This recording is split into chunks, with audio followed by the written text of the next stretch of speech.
At the 2010 Loveparade in Duisburg, 21 people died. Many more were injured. Over the last few weeks, there has been much speculation about the events of that day. This film shows what happened on the 24th of July.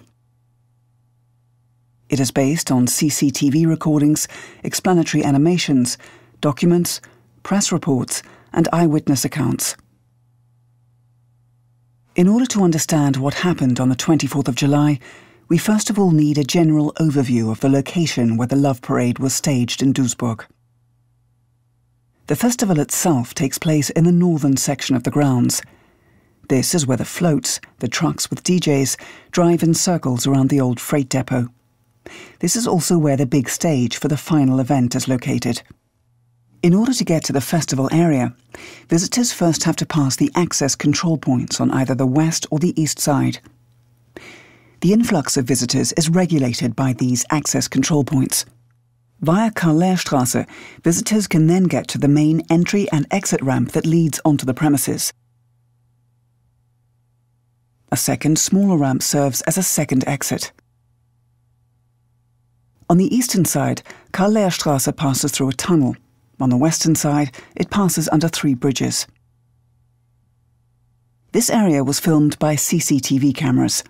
The inserted symbols show the position of the cameras and the viewpoint they were filming. It is at around 1640 that the tragedy occurs in the lower section of the large entrance. What happened? During the first 3.5 hours, the entry and exit system functioned without any major incidents. This is evidenced by CCTV footage.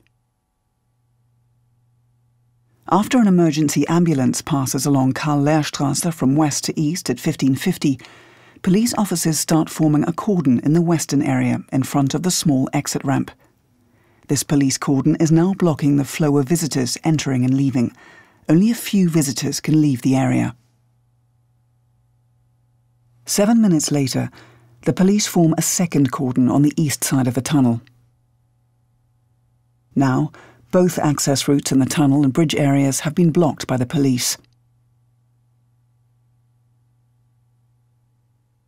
At around 1600 hours, one can clearly see that only a small number of visitors are coming from the western area and moving towards the first police cordon. 2 minutes later, the situation in that area changes dramatically. From the direction of the western entry access point, a sudden surge of visitors starts to build up in front of the first police cordon. According to witness statements, the police have given the order for the access control points in the west to be opened. At 1602, the first police cordon in the west moves to the area behind the smaller exit ramp. Then, another event occurs that no one has been able to explain so far. The police form a third police cordon on the lower third of the main entry and exit ramp at its narrowest point. In an account of events recorded after the incident by the fire brigade command, the decision by the police to block the main entry and exit ramp using a police cordon is deemed, now quoting the English translation of the German text, very problematic with regard to operational tactics. The account further states, for this reason, the fire brigade is against it. At 1612, the police closed the third cordon on the main entry and exit ramp completely. The number of people wanting to leave the premises grows bigger and bigger, but they cannot move forward. A dense crowd builds up, creating a bottleneck. By this time, the police cordons in the western part of the bridge area and in the eastern part of the tunnel area have already been blocking the flow of visitors entering and exiting for 15 minutes. The area between the 3 police cordons is now almost completely empty. At the same time, the pressure on the other side of the 3 police cordons is increasing due to new flows of visitors. At around 1613, the police cordon in the eastern part of the tunnel area dissolves. A scuffle between police officers and visitors breaks out.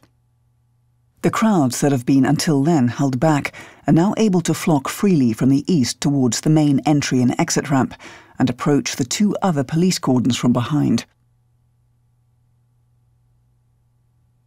At around 1620, the western police cordon is dissolved in a controlled manner. As a consequence, the crowds that have been until then held back now flock towards the lower part of the main entry and exit ramp from both directions of the tunnel. They hit the crowd that is still held by the third police cordon head-on. Two dense crowds are now facing each other, still separated by the third police cordon.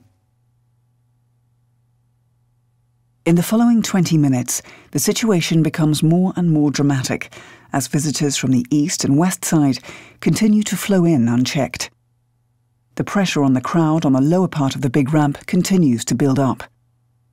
In that area, the situation is now desperate. People are trapped. More and more people are trying to flee via a barricaded flight of stairs and several light towers. The situation continues to worsen. An increasing number of people are now trying to escape via these routes.